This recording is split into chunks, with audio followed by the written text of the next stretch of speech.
Shadocks d'en bas ont construit une fusée pour partir tout seuls de leur côté.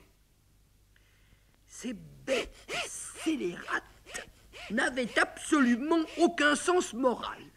Elles voulaient partir pour que la planète tombe et pour voir la tête que ceux d'en haut feraient quand ils se réveilleraient avec rien sous les pieds. Mais ils avaient les mêmes problèmes que ceux d'en haut, à l'envers, évidemment. Et si la fusée d'en haut ne voulait pas monter, celle d'en bas, elle, refusait de descendre. Et à chaque essai, elle remontait et se cassait. Ils avaient fait appel pour la fabriquer à un spécialiste, justement, des fusées cassantes.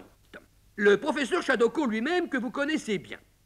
Il avait déjà conçu la fusée d'en haut, et c'était une parfaite réussite, du point de vue cassage, il faut dire. Et c'est pour ça d'ailleurs qu'il était au Goulp. Vous vous souvenez que le Goulp était une suite de boyaux étroits où les Shadocks, dont on n'était pas excessivement satisfait, étaient invités à se reposer. Mais les Shadocks d'en bas y avaient creusé des sortes de petites trappes qu'ils ouvraient de temps en temps, rien que pour voir les autres tomber. Ce qui les amusait passablement.